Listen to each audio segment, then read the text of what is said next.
ਧੰਨ ਵਾਹਿਗੁਰੂ ਸਾਹਿਬ ਜੀ।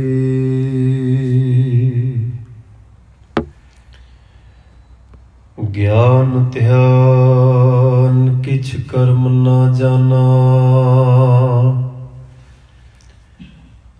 ਨਾਹਿ ਨਾ ਨਿਰਮਲ ਕਰਨੀ।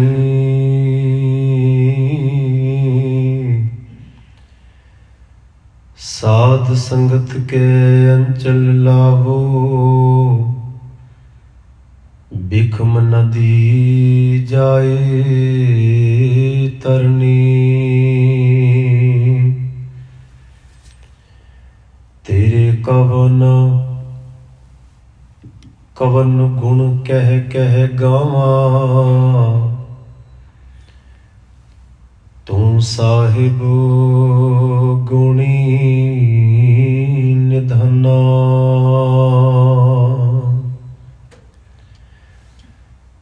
तुमरी महिमा बरन ना साकूं,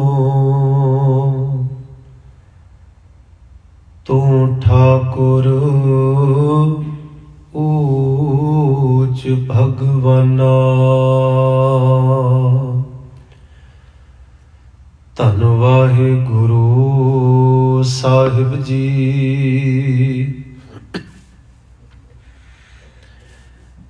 जैसे जल ते बुध बुदा, उपजै बिनसै नीत। जग रचना तैसे रची, कहो नानक सुन मीत।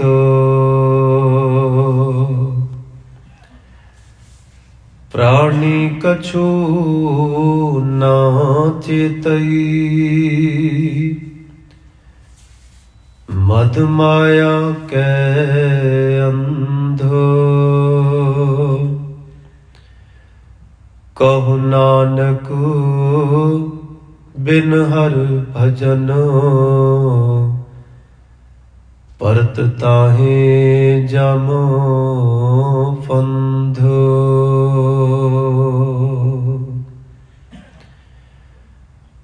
सतगुਰਾਂ ਦੇ ਹਜ਼ੂਰ ਜੁੜ ਬੈਠੇ ਸਤਿਕਾਰੇ ਸਤਸੰਗੀ ਜਨੋ,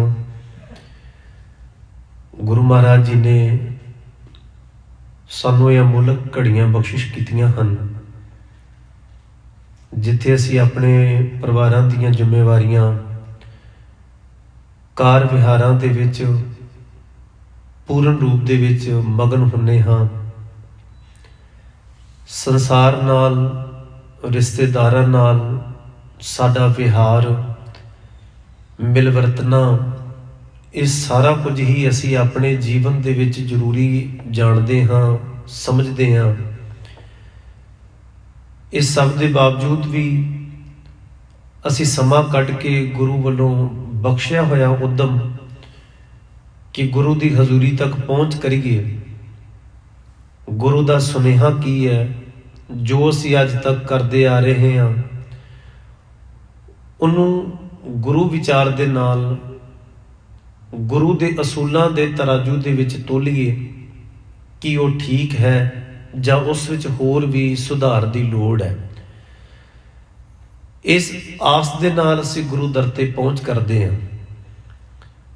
ਆਪ ਜੀ ਨੇ ਬਾਣੀ ਦੇ ਵਿੱਚ, ਬਾਣੀ ਪਾਠ ਦੇ ਰਾਹੀਂ, ਕੀਰਤਨ ਦੇ ਰਾਹੀਂ ਜੋ ਮਹਾਰਾਜ ਜੀ ਨੇ ਸਾਨੂੰ ਅਸੀਸ ਦਿੱਤੀ ਹੈ, ਸੁਨੇਹਾ ਦਿੱਤਾ ਹੈ, ਉਸ ਨੂੰ ਆਪ ਜੀ ਨੇ ਬੈਠ ਕੇ ਸ਼ਰਵਣ ਕੀਤਾ ਹੈ। ਸਤਿਗੁਰੂ ਗੁਰੂ ਤੇਗ ਬਹਾਦਰ ਮਹਾਰਾਜ ਜੀ ਦੇ ਅਮੁੱਲਕ ਸ਼ਲੋਕ, ਜਿਨ੍ਹਾਂ ਨੂੰ ਅਸੀਂ ਪੜ੍ਹਦੇ ਸੁਣਦੇ ਹੁੰਦੇ ਹਾਂ, ਗੁਰੂ ਦੀ ਅਸੀਸ ਲੈ ਕੇ ਇਹਨਾਂ ਨੂੰ ਵਿਚਾਰ ਰਹੇ ਹਾਂ।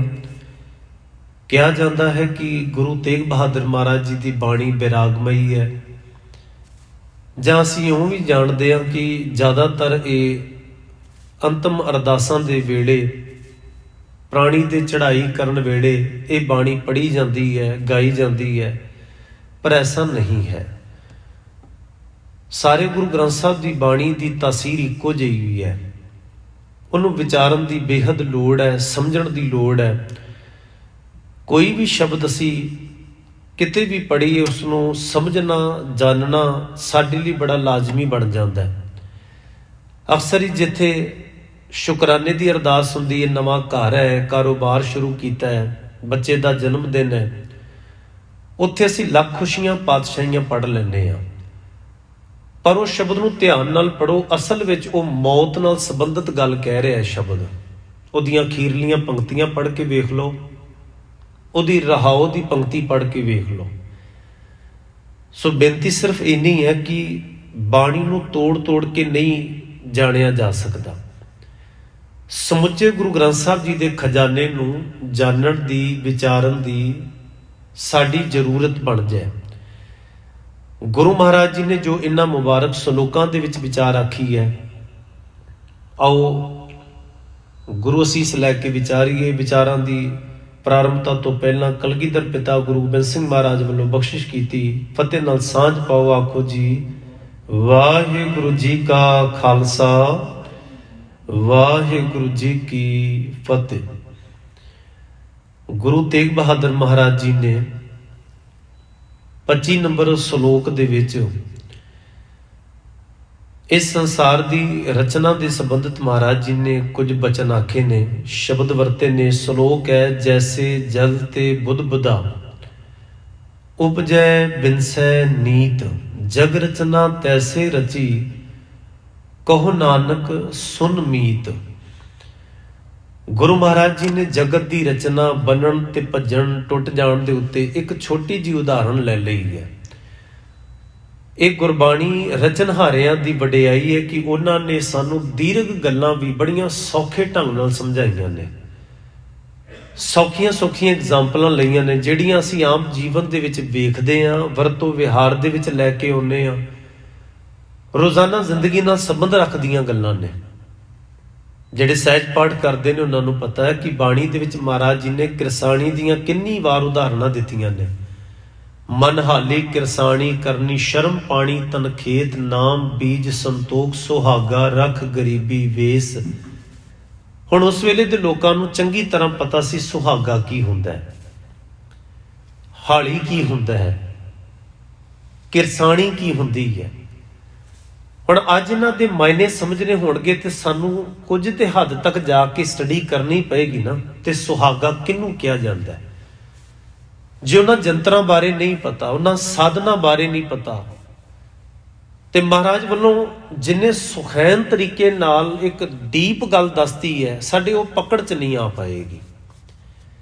ਸਾਨੂੰ ਘੱਟੋ ਘੱਟ ਉਦਾਹਰਣ ਦੀ ਵੀ ਸਟੱਡੀ ਕਰਨੀ ਪਏਗੀ ਕਿ ਜਿਹੜੀ ਮਹਾਰਾਜ ਸਮੇਂ ਦੀ ਉਦਾਹਰਣ ਲੈਂਦੇ ਨੇ ਉਹ ਕੀ ਹੈ।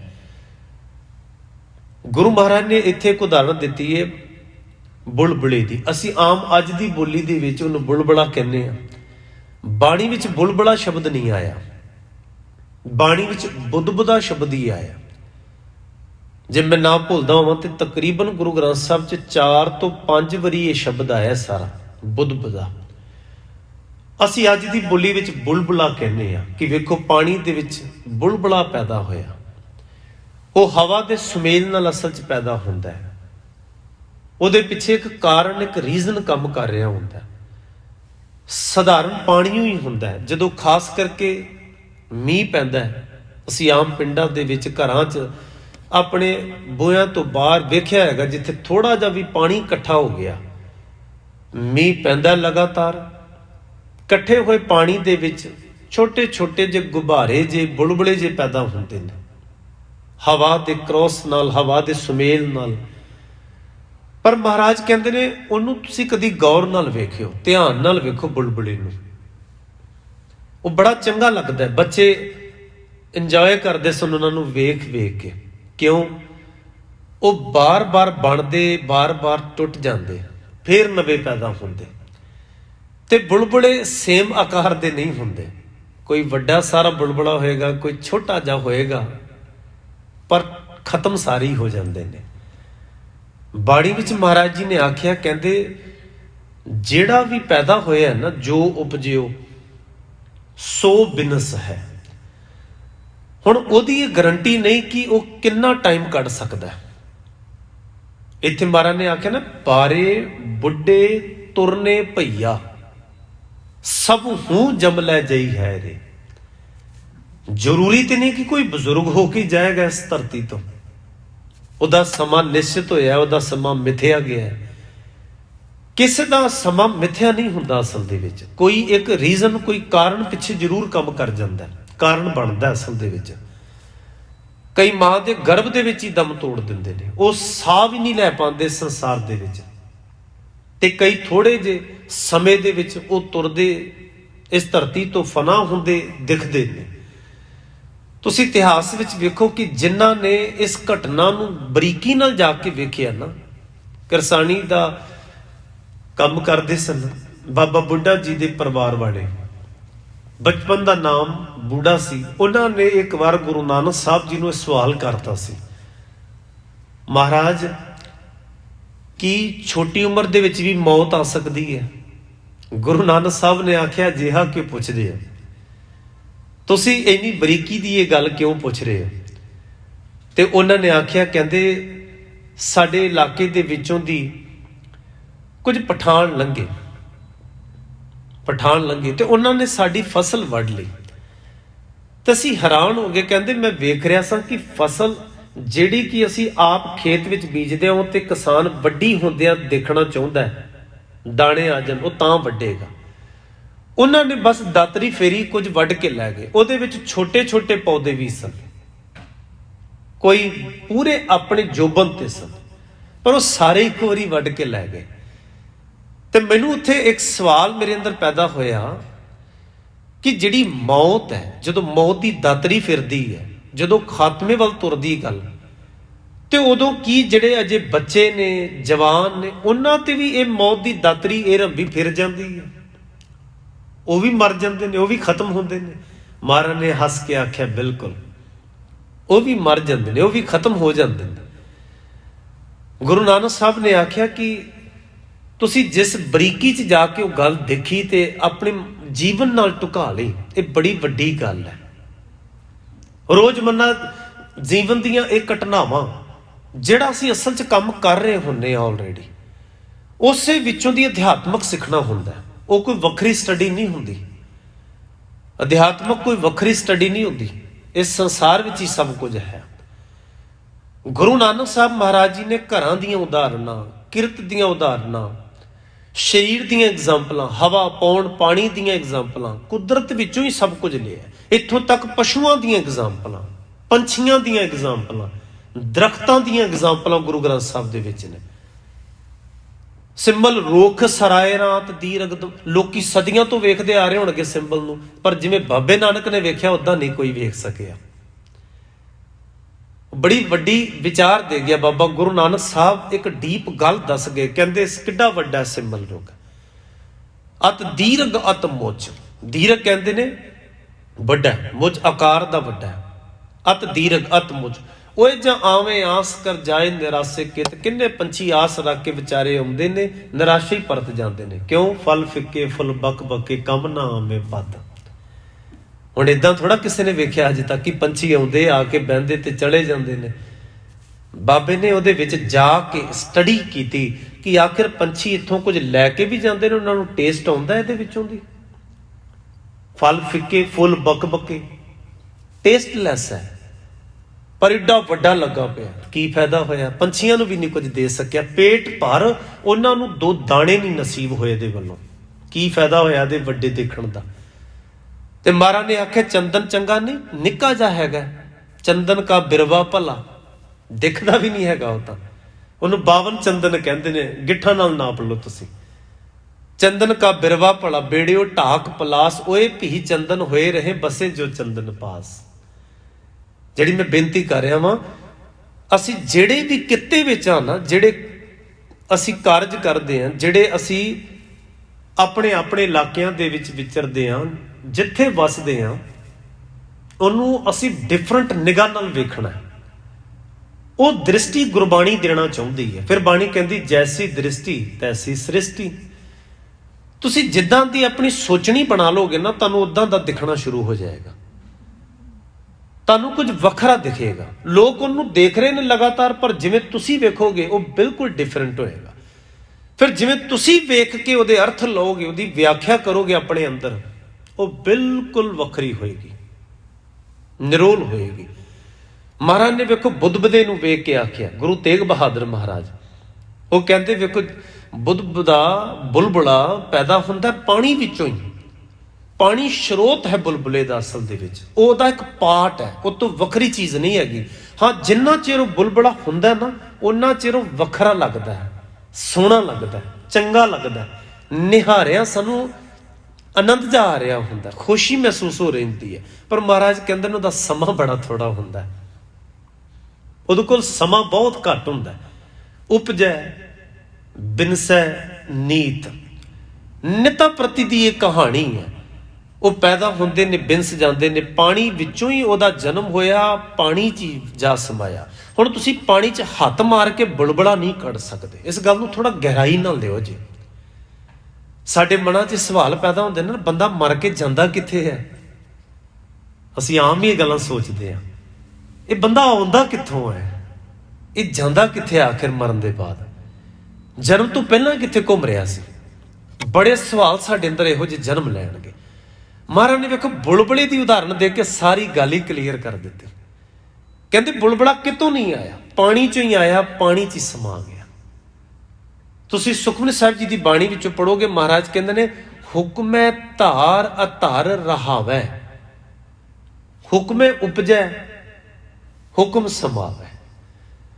ਹੁਕਮ ਵਿੱਚੋਂ ਹੀ, ਹੁਕਮ ਦਾ ਅਰਥ ਹੁੰਦਾ ਜਿਹੜਾ ਲਾ ਆਫ ਨੇਚਰ ਹੈ, ਜਿਹੜੀ ਕੁਦਰਤ ਹੈ, ਜਿਹੜਾ ਸਿਸਟਮ ਕੰਮ ਕਰ ਰਿਹਾ, ਇਸ ਵਿੱਚੋਂ ਹੀ ਚੀਜ਼ਾਂ ਪੈਦਾ ਹੁੰਦੀਆਂ ਨੇ, ਇਸੇ ਵਿੱਚੋਂ ਹੀ ਜਨਮ ਲੈਂਦੀਆਂ, ਇਸੇ ਵਿੱਚ ਹੀ ਸਮਾ ਜਾਂਦੀਆਂ ਨੇ। ਬਾਹਰੋਂ ਕੁਝ ਨਹੀਂ ਹੁੰਦਾ ਤੇ ਬਾਹਰ ਕੁਝ ਨਹੀਂ ਜਾਂਦਾ ਹੈ, ਬਾਹਰ ਹੈ ਹੀ ਕੁਝ ਨਹੀਂ ਅਸਲ ਵਿੱਚ। ਹੁਕਮੇ ਅੰਦਰ ਸਭ ਕੋ, ਬਾਹਰ ਹੁਕਮ ਨਾ ਕੋਈ, ਕੁਝ ਵੀ ਨਹੀਂ ਹੈਗਾ ਬਾਹਰ ਅਸਲ ਵਿੱਚ, ਸਭ ਹੈ ਹੁਕਮ ਦੀ ਖੇਡ ਹੈ ਅਸਲ ਦੇ ਵਿੱਚ।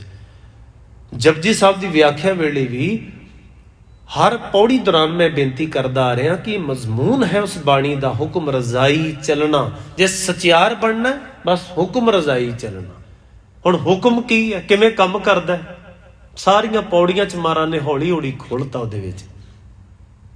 ਇਹ ਇੰਨਾ ਡੀਪ ਵਿਸ਼ਾ ਤੇ ਇੰਨਾ ਜ਼ਰੂਰੀ ਵਿਸ਼ਾ, ਜ਼ਰੂਰੀ ਵਿਸ਼ਾ ਸਾਡੇ ਜੀਵਨ ਦੇ ਨਾਲ। ਅਸੀਂ ਉਹਨਾਂ ਇਹਨੂੰ ਸੌਖਾ ਜਿਹਾ ਲੈ ਕੇ ਚੱਲਦੇ ਹਾਂ, ਬੜਾ ਸੌਖਾ ਜਿਹਾ ਲੈ ਕੇ ਚੱਲਦੇ ਹਾਂ, ਤਾਂ ਹੀ ਤਾਂ ਅਸੀਂ ਕਨਫਿਊਜ਼ ਹਾਂ ਤੇ ਕਨਫਿਊਜ਼ਨ ਕਰਕੇ ਕਰਮਕਾਂਡ ਸ਼ੁਰੂ ਕਰ ਦਿੰਦੇ ਹਾਂ। ਸਾਨੂੰ ਪਤਾ ਨਹੀਂ ਲੱਗਦਾ ਸਾਡੇ ਕੋਲੋਂ ਹੋ ਕੀ ਰਿਹਾ, ਕਿ ਜਿਹੜੇ ਕੰਮ ਆਪਾਂ ਕਰ ਰਹੇ ਹਾਂ ਅਣਜਾਣਪੁਣੇ 'ਚ, ਕੀ ਉਹ ਹੁਕਮ 'ਚ ਪ੍ਰਵਾਨ ਹੁੰਦੇ ਨੇ, ਉਹ ਕਬੂਲ ਚੜ੍ਹਦੇ ਨੇ?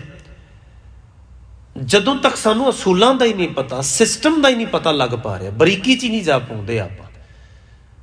ਇਹੀ ਕਾਰਨ ਹੈ ਗੁਰੂ ਅਰਜਨ ਸਾਹਿਬ ਮਹਾਰਾਜ ਨੇ ਆਖਿਆ, ਤੁਸੀਂ ਕਾਲੇ ਰੰਗ ਦੇ ਕੱਪੜੇ ਪਾਉਂਦੇ ਹੋ, ਨੀਲੇ ਪਾਉਂਦੇ ਹੋ, ਚਿੱਟੇ ਪਾਉਂਦੇ ਹੋ, ਰਾਮ ਕਹਿੰਦੇ ਹੋ, ਰਹੀਮ ਕਹਿੰਦੇ ਹੋ, ਅੱਲਾ ਕਹਿੰਦੇ ਹੋ, ਇਹ ਮੈਟਰ ਹੀ ਨਹੀਂ ਹੈਗਾ।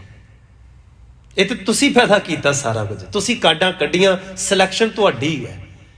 ਪਰ ਮਹਾਰਾਜ ਨੇ ਤੇ ਆਖਿਆ, ਕੋਈ ਬੋਲੇ ਰਾਮ ਰਾਮ, ਕੋਈ ਖੁਦਾਏ, ਕੋਈ ਸੇਵੇ ਗੁਸਾਈਆਂ, ਕੋਈ ਅੱਲਾ। ਇਹ ਤਾਂ ਤੁਹਾਡੀ ਚੁਆਇਸ ਹੈ।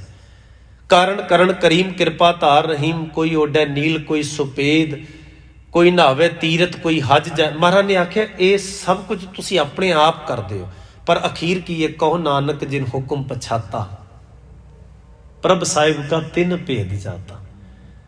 ਜਿਹਨੇ ਹੁਕਮ ਨੂੰ ਸਮਝਿਆ ਨਾ, ਗੱਲ ਉਹਦੀ ਬਣੀ ਹੈ ਬਸ। ਬਾਕੀ ਤਾਂ ਰਾਮ ਰਹੀਮ ਕਰਦੇ ਹੀ ਰਹਿ ਗਏ ਲੋਕੀ। ਰਾਮ ਰਾਮ ਕਰਤਾ ਸਭ ਜਗ ਫਿਰੈ, ਰਾਮ ਨਾ ਪਾਇਆ ਜਾਏ, ਕਿਉਂਕਿ ਖੇਡ ਨਹੀਂ ਸਮਝ ਆ ਰਹੀ ਅਸਲ ਦੇ ਵਿੱਚ। ਹਰ ਇੱਕ ਵਿਸ਼ਾ ਟੱਚ ਹੈ ਹੁਕਮ ਦੇ ਨਾਲ। ਗੁਸਤਾਖੀ ਮਾਫ ਕਰਿਓ, ਗੁਰੂ ਗ੍ਰੰਥ ਸਾਹਿਬ ਜੀ ਦੇ ਬੇਅੰਤ ਵਿਸ਼ੇ ਨੇ ਗੁਰੂ ਗ੍ਰੰਥ ਸਾਹਿਬ ਦੇ ਵਿੱਚ, ਬੇਉੜਕ ਟੌਪਿਕ ਨੇ। ਪਰ ਮੈਨੂੰ ਇਉਂ ਲੱਗਾ ਬਾਣੀ ਪੜ੍ਹ ਕੇ, ਜਿਹੜਾ ਗੁਰੂ ਗ੍ਰੰਥ ਸਾਹਿਬ ਦਾ ਸੈਂਟਰ ਪੁਆਇੰਟ ਟੌਪਿਕ ਹੈ ਨਾ, ਉਹ ਹੁਕਮ ਹੈ। ਜੇ ਇਹ ਪਕੜ 'ਚ ਆ ਜਾਏ, ਇਹਦੇ ਨਾਲ ਸਾਰੇ ਵਿਸ਼ੇ ਰਿਲੇਟਿਵ ਹੋ ਕੇ ਤੁਸੀਂ ਖੋਲ ਸਕਦੇ ਹੋ, ਸਮਝ ਪੈ ਸਕਦੀ ਹੈ। ਸੋ ਗੁਰੂ ਮਹਾਰਾਜ ਨੇ ਇੱਥੇ ਉਦਾਹਰਨ ਜਿਹੜੀ ਬੁਲਬੁਲੇ ਦੀ ਦੇ ਕੇ ਹੁਕਮ ਦੇ ਵਿੱਚੋਂ ਐਗਜ਼ਾਮਪਲ ਲਈ ਹੈ। ਪਾਣੀ 'ਚੋਂ ਪੈਦਾ ਹੋਇਆ ਬੁਲਬੁਲਾ ਥੋੜੇ ਚਿਰ ਬਾਅਦ ਉਹਦੇ 'ਚ ਹੀ ਸਮਾ ਜਾਂਦਾ। ਇਸ ਤਰ੍ਹਾਂ ਕੀ ਬਣਿਆ, ਕਹਿੰਦੇ ਜੈਸੇ ਜਲ ਤੇ ਬੁਦਬੁਦਾ ਉਪਜੈ ਬਿਨਸੈ ਨੀਤ, ਜਗ ਰਚਨਾ ਤੈਸੇ ਰਚੀ। ਰਚਨਹਾਰੇ ਵਾਹਿਗੁਰੂ ਨੇ ਇਸ ਜਗਤ ਦੀ ਰਚਨਾ, ਔਰ ਅਸੀਂ ਵੀ ਜਗਤ ਦਾ ਪਾਰਟ ਹਾਂ, ਅਸੀਂ ਕਿਹੜੇ ਜਗਤ ਤੋਂ ਬਾਹਰ ਹਾਂ। ਅਸੀਂ ਆਪਣੇ ਆਪੇ ਨੂੰ ਦੇਖ ਲਈਏ, ਨਿੱਕੀ ਜੀ ਉਦਾਹਰਨ ਦੇਖ ਲਈਏ। ਮਹਾਰਾਜ ਕਹਿੰਦੇ ਨੇ ਸਾਰਾ ਕੁਝ ਜਗਤ ਹੈ ਬਣ ਕੇ, ਸਾਰਾ ਕੁਝ ਜਗਤ ਬਣਦਾ, ਇੱਕ ਇੱਕ ਚੀਜ਼ ਜਗਤ ਦਾ ਪਾਰਟ ਹੁੰਦੀ। ਬੁਲਬੁਲੇ ਤੋਂ ਲੈ ਕੇ ਇਹ ਸੂਰਜ ਤੱਕ ਸਭ ਕੁਝ ਜਗਤ ਦਾ ਪਾਰਟ ਹੈ। ਜਗ ਰਚਨਾ ਤੈਸੇ ਰਚੀ, ਕਹੋ ਨਾਨਕ ਸੁਣ ਮੀਤ। ਮੇਰੇ ਮਿੱਤਰਾ, ਆ ਗੱਲ ਸੁਣ ਧਿਆਨ ਦੇ ਨਾਲ, ਕਨਫਿਊਜ਼ ਨਾ ਹੋ, ਪਰੇਸ਼ਾਨ ਨਾ ਹੋ। ਨਿੱਕੀਆਂ ਨਿੱਕੀਆਂ ਗੱਲਾਂ ਦੇ ਵਿੱਚ ਤੂੰ ਜ਼ਿਆਦਾ ਭਟਕਣਾ ਦੇ ਵਿੱਚ ਨਾ ਪੈ, ਭਰਮਾਂ ਦਾ ਸ਼ਿਕਾਰ ਨਾ ਹੋ। ਮਹਾਰਾਜ ਕਹਿੰਦੇ ਨੇ ਬਸ ਬੁਲਬੁਲੇ ਦੀ ਨਿਆਈ ਹੈ ਸਾਰਾ ਕੁਝ ਹੀ, ਇੱਥੋਂ ਤੱਕ ਈਵਨ ਤੂੰ ਵੀ। ਜਦੋਂ ਬਾਣੀ 'ਚ ਮਹਾਰਾਜ ਕਹਿੰਦੇ ਨੇ ਕਿ ਇਹ ਤੱਤਾਂ ਦਾ ਸੁਮੇਲ ਹੈ, ਬਸ ਤੱਤਾਂ ਤੋਂ ਬਣੀ ਹੋਈ ਇੱਕ ਇਮਾਰਤ ਹੈ, ਇੱਕ ਢਾਂਚਾ ਹੈ। ਮੈਨੂੰ ਚੇਤੇ ਆ ਗਿਆ ਇਮਾਰਤ ਕਹਿ ਕੇ, ਇੱਕ ਵਿਦਵਾਨ ਦਾ ਇੱਕ ਲੇਖ ਬੜੇ ਪਿਆਰੇ, ਉਹਨੇ ਕਾਵ ਰਚਨਾ ਦੇ ਵਿੱਚ ਇੱਕ ਗੱਲ ਕਹੀ ਸਟਰਕਚਰ ਦੀ ਬੰਦੇ ਦੇ। ਉਹ ਕਹਿੰਦਾ ਆਦਮੀ ਕਾ ਜਿਸਮ ਕਿਆ ਹੈ ਜਿਸ ਪਰ ਸ਼ੈਦਾ ਹੈ ਜਹਾਂ। ਕੀ ਚੀਜ਼ ਕੀ ਇਹ ਬੰਦਾ, ਇਹ ਜਿਹੜਾ ਰੂਪ ਰਕਾਰ ਦਿਖਾਈ ਦੇ ਰਿਹਾ, ਸਾਰੀ ਦੁਨੀਆ ਦੇ ਨਾਲ ਰਿਲੇਸ਼ਨ ਜੋੜੀ ਬੈਠੀ ਹੈ। ਇਹਦੇ ਨਾਮ ਮਿੱਥਦੀ ਹੈ, ਕੋਈ ਇਹਨੂੰ ਭਤੀਜਾ ਕਹਿੰਦਾ, ਕੋਈ ਇਹਨੂੰ ਮਾਮਾ ਕਹੀ ਜਾਂਦਾ, ਕੋਈ ਇਸ ਸਟਰਕਚਰ ਨੂੰ ਧੀ ਕਹਿੰਦਾ ਹੈ, ਕੋਈ ਉਹਨੂੰ ਮਾਂ, ਕੋਈ ਉਹਨੂੰ ਦਾਦੀ।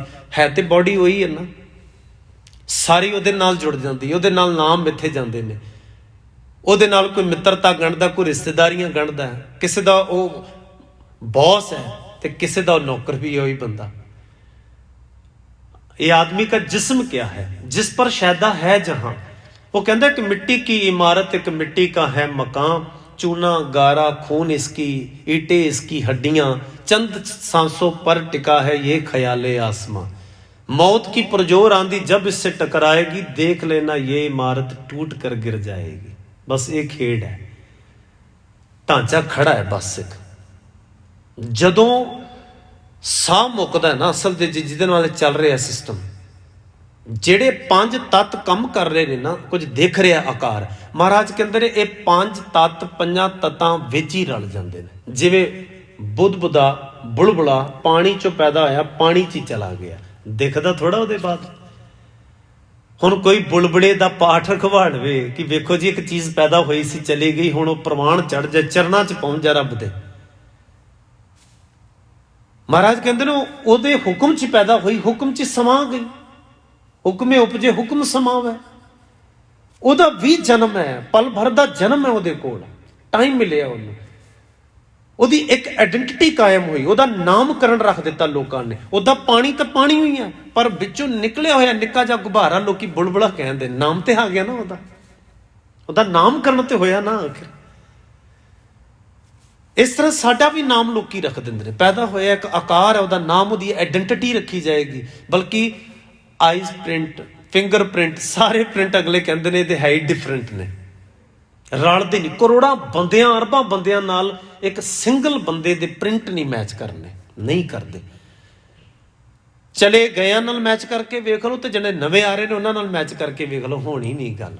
ਮੇਰੇ ਪ੍ਰਭ ਸਾਚੇ ਇੱਕ ਖੇਲ ਰਚਾਇਆ, ਕੋਏ ਨਾ ਕਿਸੇ ਹੀ ਜਿਹਾ ਉਹ ਪਾਇਆ। ਰਚਨਾ ਵੇਖੋ ਤੁਸੀਂ, ਕਾਪੀ ਨਹੀਂ ਹੁੰਦੀ ਇੱਥੇ, ਕੋਈ ਕਿਸੇ ਨਾਲ ਮੈਚ ਨਹੀਂ ਹੁੰਦਾ। ਭੁਲੇਖਾ ਜ਼ਰੂਰ ਕਈ ਥਾਂ ਤੇ ਪੈਂਦਾ ਸਾਨੂੰ, ਰੂਪ ਵੇਖ ਕੇ, ਸ਼ਕਲ ਵੇਖ ਕੇ, ਪਰ ਹੂਬਹੂ ਉਹ ਨਹੀਂ ਹੋਏਗਾ।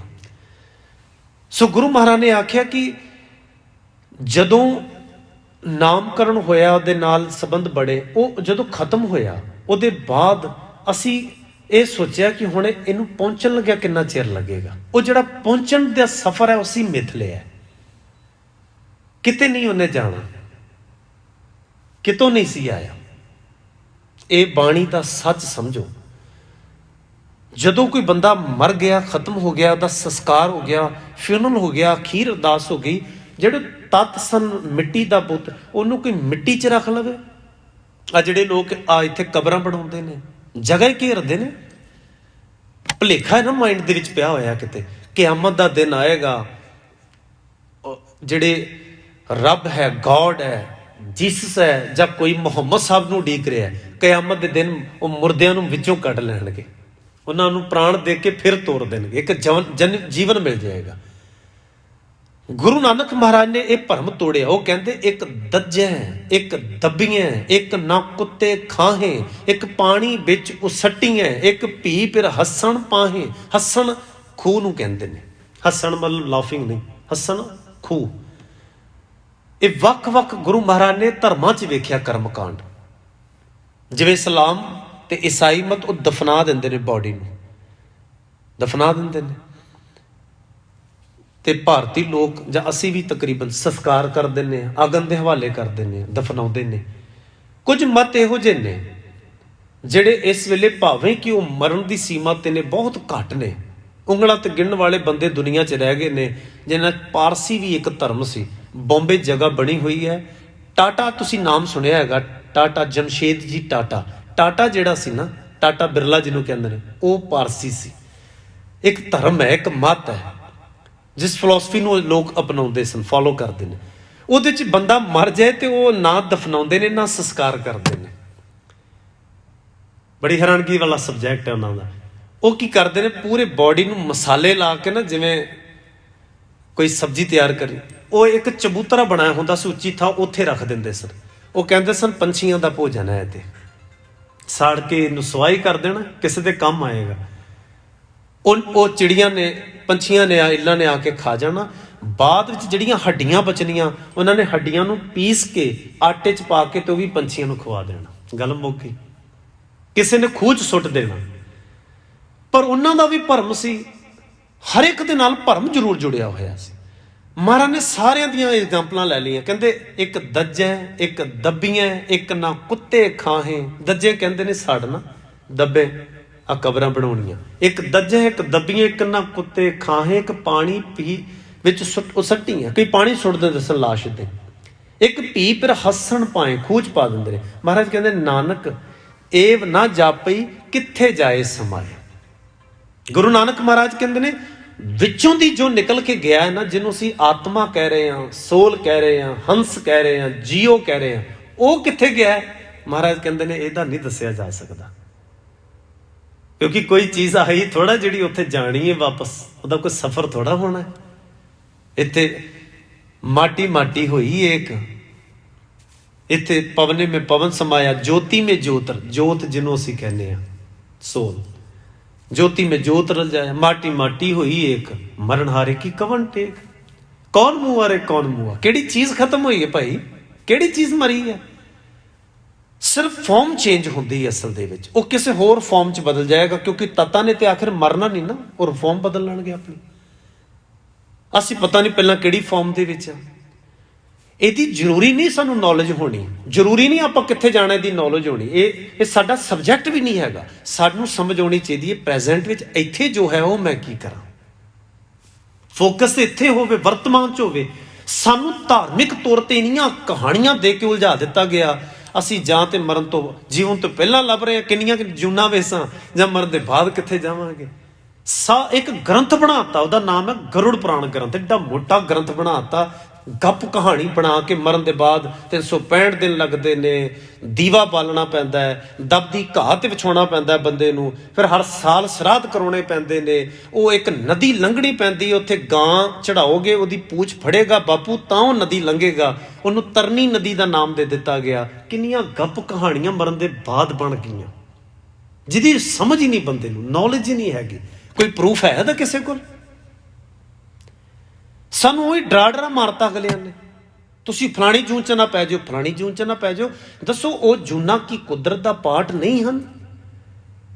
ਖਿਮਾ ਕਰਿਓ ਜੇ, ਬੰਦੇ ਨਾਲੋਂ ਸਾਰੀਆਂ ਜੂਨਾਂ ਸੁਖੀਆਂ ਜੇ।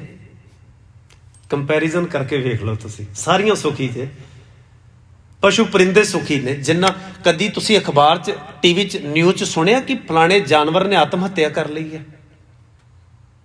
ਸੁਣਿਆ ਕਿ ਫਲਾਣਾ ਪੰਛੀ ਤੰਗ ਹੋ ਗਿਆ, ਉਹਨੂੰ ਅਨਾਜ ਨਹੀਂ ਮਿਲਿਆ ਤੇ ਉਹਨੇ ਫਾਹਾ ਲੈ ਲਿਆ ਦਰਖਤ ਤੇ? ਬੰਦਾ ਹੀ ਹੈ ਜਿਹਦੀਆਂ ਖਬਰਾਂ ਆਉਂਦੀਆਂ ਨੇ। ਇਹ ਸੰਤੁਸ਼ਟ ਨਹੀਂ ਹੈਗਾ ਆਪਣੀ ਲਾਈਫ ਤੋਂ ਅਸਲ ਦੇ ਵਿੱਚ, ਤੇ ਸਾਨੂੰ ਡਰਾਇਆ ਗਿਆ ਫਲਾਣੀਆਂ ਜੂਨਾਂ ਤੋਂ। ਬਾਣੀ ਵਿੱਚ ਜਿਹੜੀਆਂ 84 ਲੱਖ ਜੂਨਾਂ ਦਾ ਸਬਜੈਕਟ ਹੈ ਨਾ, ਇਹ ਸਮਝਣ ਮਾਤਰ ਹੈ। ਉੱਤੋਂ ਤਾਰੀਆਂ ਲਾ ਕੇ ਨਹੀਂ ਗੱਲਾਂ ਸਮਝ ਆਉਂਦੀਆਂ। 84 ਲੱਖ ਦੀ ਗੱਲ ਕਰਦੇ ਆ। ਗੁਰੂ ਮਹਾਰਾਜ ਨੇ ਅਨੰਤ ਬੇਅੰਤ ਅਸੰਖ ਸ਼ਬਦ ਵਰਤੇ ਨੇ। 84 85 83 ਨਹੀਂ ਹੈਗਾ, ਉੱਥੇ ਗਿਣਤੀ ਨਹੀਂ ਹੈਗੀ। ਉਹ ਬਹੁਵਚਨ ਸਬਜੈਕਟ ਹੈ ਜਿਹੜਾ ਮਹਾਰਾਜ ਨੇ ਆਖਿਆ ਕਿ ਇਸੇ ਜੀਵਨ ਚ ਕਿੰਨੀਆਂ ਤੂੰ ਜੂਨਾਂ ਦੇ ਸੁਭਾਅ ਭੁਗਤ ਰਿਹਾ ਹੈ। ਆਵਾ ਗਵਨ ਹੋਤ ਹੈ ਫੁਨ ਫੁਨ, ਇਹ ਪ੍ਰਸੰਗ ਨਾ ਟੁੱਟੈ। ਇੱਥੇ ਹੀ ਆਵਾਗਮਨ ਚੱਲ ਰਿਹਾ, ਡੇਲੀ ਦਾ ਚੱਲਦਾ, ਮਿੰਟ ਮਿੰਟ ਵਿੱਚ ਚੱਲਦਾ। ਵੇਖਣ ਨੂੰ ਬੰਦਾ ਲੱਗਦਾ, ਅਗਰ ਉਹਦੇ ਅੰਦਰ ਲਾਲਚ ਆ ਗਿਆ, ਮਹਾਰਾਜ ਕਹਿੰਦੇ ਨੇ ਵੇਖਣ ਨੂੰ ਮੈਨੂੰ ਇਹ ਬੰਦਾ ਲੱਗਦਾ, ਇਹਦੇ ਅੰਦਰ ਅਸਲ ਵਿੱਚ ਕੁੱਤੇ ਦਾ ਸੁਭਾਅ ਜਨਮ ਲੈ ਚੁੱਕਾ ਹੈ। ਲੱਭ ਕੁੱਤਾ ਕੂੜ ਚੂੜਾ ਠੱਕ ਖਾਦਾ ਮੁਰਦਾਰ। ਜੇ ਇਹਦੇ ਅੰਦਰ ਕਾਮ ਵਾਸ਼ਨਾ ਪ੍ਰਭਾਵਿਤ ਇਹਨੂੰ ਕਰ ਰਹੀ ਹੈ, ਮਹਾਰਾਜ ਕਹਿੰਦੇ ਨੇ ਵੇਖਣ ਨੂੰ ਸਟਰਕਚਰ ਬੰਦੇ ਦਾ ਹੈ, ਇਹਦੇ ਅੰਦਰ ਹਾਥੀ ਦੀ ਜੂਨ ਪ੍ਰਵੇਸ਼ ਕਰ ਚੁੱਕੀ ਹੈ, ਹਾਥੀ ਦਾ ਸੁਭਾਅ ਜੂ ਰਿਹਾ ਹੈ। ਕਾਲ ਬੂਤ ਕੀ ਹਸਤਨੀ ਮਨ ਬਵਰਾਰੇ, ਚਲਤ ਰਚਿਓ ਜਗਦੀਸ਼ ਕਾਮ ਸੁਆਏ ਗਜ ਬਸ ਪਰੇ। ਹੁਣ ਇਹ ਗੱਲਾਂ ਮਹਾਰਾਜ ਨੇ ਇਹਨਾਂ ਪਸ਼ੂਆਂ ਨੂੰ ਥੋੜਾ ਸਮਝਾਈਆਂ ਨੇ, ਉਹਨਾਂ ਨੂੰ ਕੀ ਪਤਾ ਸਾਡੇ ਬਾਰੇ ਵੀ ਕੋਈ ਕਲਾਮ ਉਚਾਰਨ ਹੋਇਆ ਹੈ। ਜਿਹਨੂੰ ਸਮਝਾਈਆਂ ਜਾ ਰਹੀਆਂ ਨੇ ਉਹ ਆਪਣੇ ਤੇ ਟੁਕਾਉਂਦਾ ਹੀ ਨਹੀਂ। ਸੋ ਗੁਰੂ ਮਹਾਰਾਜ ਕਹਿੰਦੇ ਨੇ ਇਸ ਵਿਦ ਨੂੰ, ਇਸ ਜੁਗਤ ਨੂੰ, ਇਸ ਮੈਥਡ ਨੂੰ ਪਕੜਨ ਦੀ ਲੋੜ ਹੈ ਕਿ ਰਚਨਾ ਕੁਦਰਤ ਵਾਹਿਗੁਰੂ ਦੀ ਬਣਾਈ ਹੋਈ ਹੈ। ਸਾਧੂ ਰਚਨਾ ਰਾਮ ਬਣਾਈ, ਇੱਕ ਬਿਨਸੈ ਇੱਕ ਅਸਥਿਰ ਮਾਨੈ, ਚਰਜ ਲਖਿਓ ਨਾ ਜਾਈ। ਇੱਕ ਬੁਲਬੁਲਾ ਦੂਜੇ ਨੂੰ ਆਖੇ ਕਿ ਇਹੀ ਖਤਮ ਹੋਏਗਾ, ਮੈਂ ਥੋੜਾ ਹੋਵਾਂਗਾ। ਮਹਾਰਾਜ ਕਹਿੰਦੇ ਨੇ ਵੇਖੀ ਜਾ, ਹੁਣੇ ਮੁੱਕਦਾ ਤੂੰ, ਪਰ ਜਾਏਗਾ ਕਿਤੇ ਵੀ ਨਹੀਂ, ਪਾਣੀ ਵਿੱਚ ਹੀ ਸਭ ਨੇ ਜਾਣਾ। ਸਾਰੇ ਬੁਲਬੁਲੇ ਪਾਣੀ ਦੀ ਉਪਜ ਨੇ, ਪਾਣੀ 'ਚ ਹੀ ਸਮਾਉਣੇ ਨੇ। ਉਪਜੈ ਨਿਪਜੈ ਨਿਪਜ ਸਮਾਈ, ਨੈਨੋ ਦੇਖਤ ਇਹ ਜਗ ਜਾਈ। ਮਹਾਰਾਜ ਕਹਿੰਦੇ ਨੇ ਕੋਈ ਬਣਦਾ ਢੱਠਦਾ ਸਭ ਕੁਝ ਇੱਥੇ ਵੇਖ ਰਹੇ ਆ। ਜੈਸੇ ਜਲ ਤੇ ਬੁੱਧਬੁਦਾ ਉਪਜੈ ਬਿਨਸੈ ਨੀਤ, ਜਗ ਰਚਨਾ ਤੈਸੇ ਰਚੀ, ਕਹੋ ਨਾਨਕ ਸੁਨ ਮੀਤ। ਗੁਰੂ ਕਿਰਪਾ ਕਰੇ, ਬਖਸ਼ਿਸ਼ ਕਰੇ, ਅਗਲੇਰੇ ਸਲੋਕ ਦੀ ਵਿਚਾਰ ਅਸੀਂ ਆਉਂਦੇ ਦੀਵਾਨ ਦੇ ਵਿੱਚ ਸਾਂਝੀ ਕਰ ਸਕੀਏ। ਵਿਚਾਰਾਂ ਦੌਰਾਨ ਹੋਈਆਂ ਭੁੱਲਾਂ ਚੁੱਕਾਂ ਦੀ ਖਿਮਾ ਜੀ। ਵਾਹਿਗੁਰੂ ਜੀ ਕਾ ਖਾਲਸਾ, ਵਾਹਿਗੁਰੂ ਜੀ ਕੀ ਫਤਿਹ।